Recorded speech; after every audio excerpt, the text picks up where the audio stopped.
welcome. Hello, everybody. So, what's going on in here?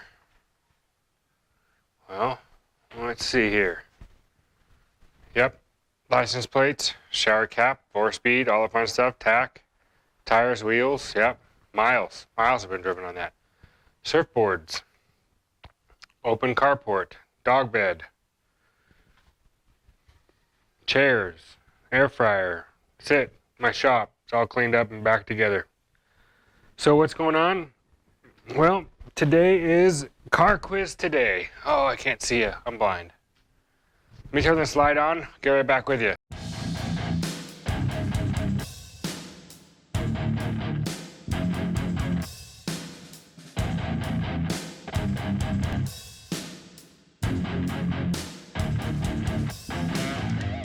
Welcome everybody to another episode of Car Quiz Today.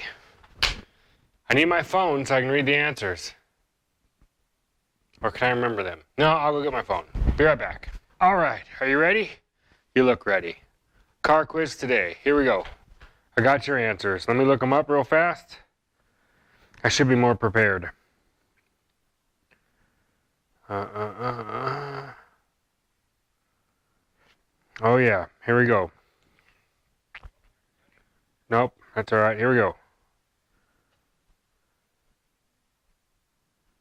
Okay, Iron Horse Garage said the question was, remember? Tri5 question, specifically. Specific Tri5 question about Tri5s. 57. I asked you engine combinations and about transmission options, 4-speed, floor shifting, whatever, that kind of stuff. And what were the engine options? And body styles, I think. I don't know, I need to go back and rewatch it. But we'll just get into it. Here we go. Iron Horse Garage says, thank you, sir. And my assumption is they put the 4-speeds in the 150 and 210 cars, but I don't know for sure. I'm not all that much on Tri5s. That's because you spend way too much time on your Mopars. You should know both. It's all right.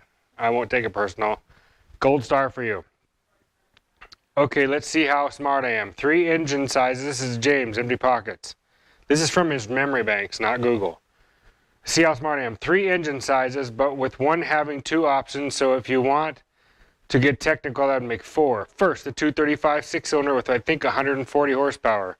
Then 265 V8, which was a carryover from 55 and 56, by the way, which I think was 165 horse, and third and fourth actually 283 option 1 2-barrel with around 180 horse, and option 4 with a 4-barrel with 220 horse. I may be wrong on some of these horsepower numbers. Second question, how many made? I don't have a clue. But third question, I'm pretty confident. I believe there was a floor shift option 57 with a 4-speed on the floor. Hope I'm right, but my memory isn't what it used to be. We get into this. Next one. RNG Garage. My 57 has a 235 with a 2-speed auto. Can't wait to put one of those fancy V8s in there. Your 57 sounds awesome. Or badass. Thank you, Robert. Say hi to Gina. Aloha. Kevin L. says, Aloha. Let's see if I can get this one right. There was 4 different engines in 57. A 235 inline 6-cylinder producing 140 horsepower. Very well. 265 Turbo Fire producing 162 horsepower. There you go. Correct. And 283 V8s. A Turbo Fire twin 2-barrel carburetor around 185 horsepower, and a Super Turbo Fire 4-barrel carburetor developing 220 horsepower. As far as the second question about floor shift, I'm not sure there is much to debate on. If I had to guess, I would say no factory floor shifts. Stay safe. Enjoy the video. He enjoys the video. See you next time. Stay safe. I enjoyed the video. See you next time. Thanks, Kevin. You were correct on your answers, but I need to expand on the rest of the 283s. You guys are missing 2 very important 283s in this 283.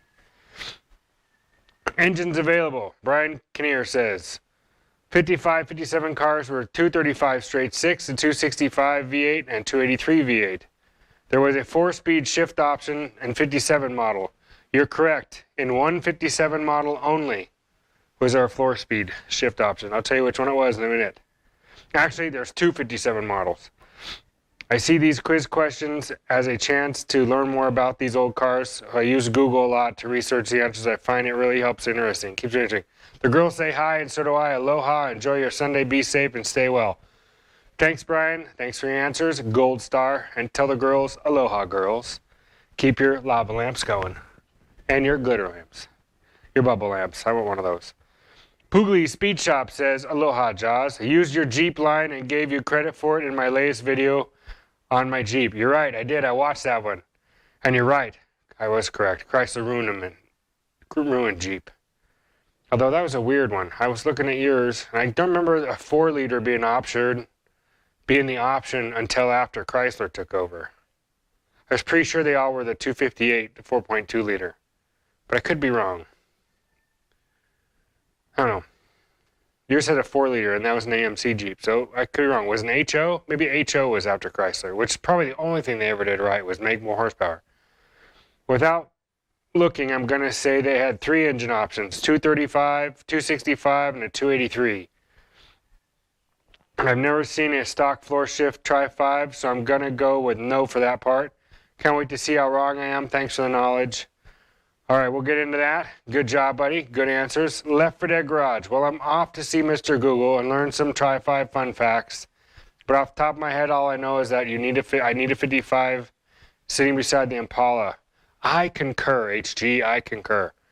All right, here's the deal, kids. In 1957, actually, okay, no Tri5 full-size Chevrolet cars were produced from the factory with a floor shift, with the exception of, well, no, that's true. None of them were made with a floor shift, not one. The Corvette had a 4-speed, and the trucks had a floor shift, obviously. But none of the Tri5s did, not even the Black Widows. If you guys don't know what the Black Widow is, the Black Widow was the factory race car in 1957 that Chevrolet made out of a 150, just like this one, utility sedan. They were all black and white, but they ran 6-lug truck front hubs and a truck rear axle, positive traction rear axle, Eaton style, and they ran the truck 3-speed, but it was on the column. All of them were shifted on the column. And they ran the big clutch. And all of them were fuel injected. That's right.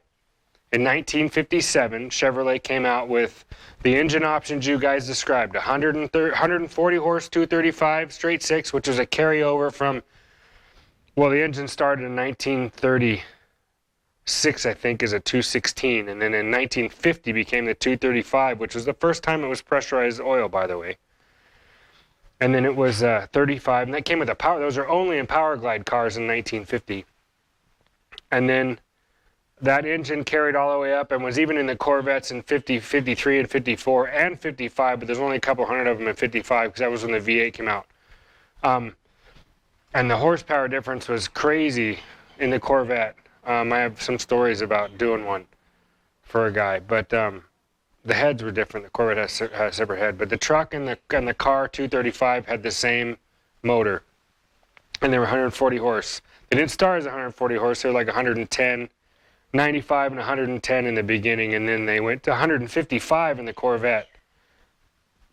But then they moved them to 140 horse in the car just to make them. They made a little bit bigger cam, a little more compression, but that was it. And then there was the 265, which started in 1955 and was in 55 and 56. And then in the base model, lower production, you could get them in the 57. There isn't that many of them in 1957 because 1957 was the first year for the 283. And the 283 had a 2-barrel, like we talked about, and a 4-barrel, 220 horse, right? And then they had a 2 4-barrel option, which was a 270 horsepower option. And then they had what they bragged about in the brochures of this is the first time in history a car had ever made, or an engine had ever made, 1 horsepower per cubic inch. So they made 283 horsepower out of 283 cubic inches with a Rochester mechanical fuel injection system. And you had to know what you were doing to tune them, and not all factory techs or dealer techs knew what they were doing. I've messed with several, and they are finicky. When they work, they really work. When they work. But the 2 4-barrel car, And here's the secret. Not many people realize, but a lot of the fuel injected cars that came from the factory fuel injected didn't stay fuel injected. The majority of them ended up going back to single 4-barrel or dual 4-barrels. There were a handful of 4-speed installed dealer cars that I've heard rumored of. I've never actually seen one, floor shifted, but none of them came off the factory showroom floor with the 4-speed, not one. Which is too bad. They did in 58, get them on the floor of the 58, but they did not do it in 57. And that was I think the biggest single complaint that consumers had about the Tri5 Chevy was none of them were produced with a 4-speed. And none of them had a floor shift, like none of them. But an awful lot of them did get like day 2 kind of 4-speed stuff. Yeah, I love these Tri5s, but 150 base model was the cheapest of all of them. In fact, the back part of the trim, part of that's 55 and part of that's 56. They just, whatever they had left, they put in there, and that's it. So now you know. I was obsessed with 57 since I was real little, because that was one of the first, I think it was the first hot rod my dad ever brought home was a 57. And I was just absolutely, totally obsessed with that Tri5 car. It was Matador red. Yeah, had a white top. It was a 4-door. It was the only thing I hated about it. But it had the 220 horse single 4-barrel, which they called the Power Pack, by the way, 283. And the heads had the low production. If you look at the front of the cylinder head, they had a raised cast single block, and that was low compression. The high compression had an upside down like pyramid, like a triangle. So it was a block, a triangle, and then down was the rest of the block. And that was the Power Pack head. They were lower, they were bigger valves. They all were fairly low, like really tight compression chambers. All of them were pretty small. I think like 55 or 58 cc's. They're all pretty small chambers, but the other ones had bigger valves. You know, they were pretty radical. If you ever get a chance, Google or YouTube or whatever a factory 283 with a Duntop 3030. And listen to what a hot 57 sound like in like 57.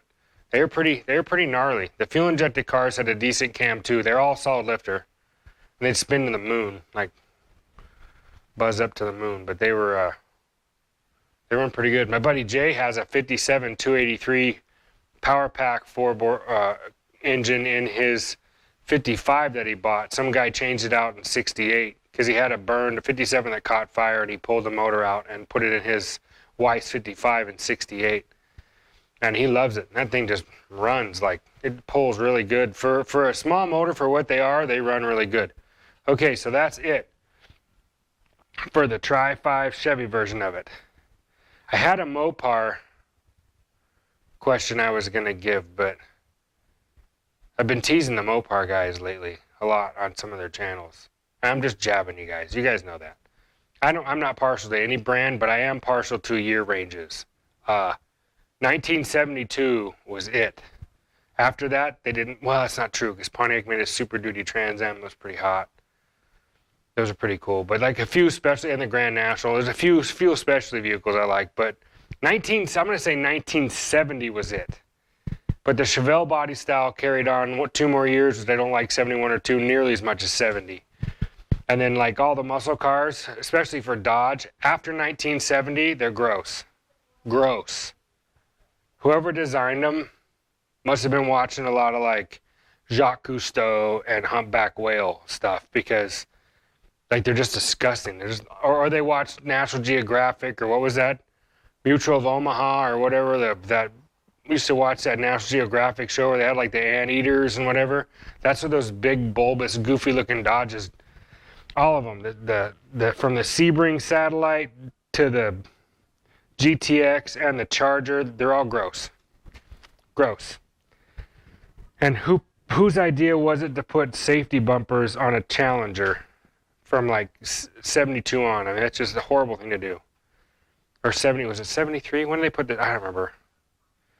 It's horrible, horrible. But again, I don't like Novas after 67, and I don't like Camaros after 69.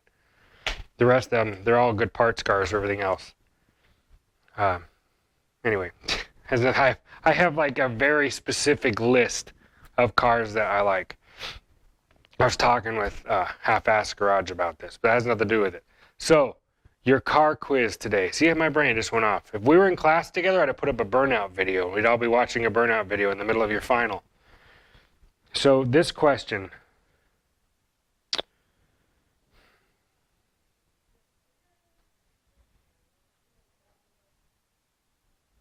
It might be too easy. Okay, we'll go two of them. Two questions. So, you've heard the term wide ratio and close ratio. And you've heard M20, M21, and M22 for GM transmissions. I want you to tell me what the difference is in them. How do you tell them apart? Right, just as a glance. Because this is good education for all of us. Not necessarily car quiz, but we might just do like a Muncie specific manual transmission. How do you tell if you got an M20 or an M21 or an M22? And what were the gear ratio splits? You guys might have some Muncies and not even know it, what you have. And here's how we'll find out. So this is your car quiz. Tell me those differences. M20, M21, M22, gear ratio range differences, because they are. They have gear ratios, and then what are their identifying marks, and how do you know? And I will see you guys next Monday for that car quiz. Stay tuned for your... Okay, I need to apologize. If you've made it this far, I'm going to apologize. Saturday was epic fail. The story time on Friday, it was a Friday drive. It was great. I had 2 cameras set up. Me and Redneck Rob were rolling around. It was awesome. And we went all over the place, and I didn't bring either SD card with me. I felt like such a dummy. I mean, if I'd have been filming and talking and yapping at the camera and not realized my SD card in there, I'd have felt even dumber. But what it was is we were driving away and everything's going and we're getting ready to like load them. I'm like, guys, put the film up, and I look, don't have any SD cards with me, nothing. So I did go back yesterday and I drove all around and I filmed a bunch of stuff, and now I'm trying to edit it and see how I can piece multiple camera angles together and see if I can get the sound quality good. So it may take me a little while to get that video out of the first drive, but that's what I want to do, and then I have an idea for that. If I can get it to go work and work fine, I would like to take a map of Maui and find some roads on it, and then give you guys choices of what routes we should take, and then you guys, we'll just drive them. You can see them from beginning to end, so you guys can get a take on what the island looks like, and not necessarily the highways that everybody else shows you and stuff. I'm talking like neighborhoods and haiku area and like back in the rainforest and that kind of stuff, where you can see some of the, like, you know, the way it really looks versus brochure looks. But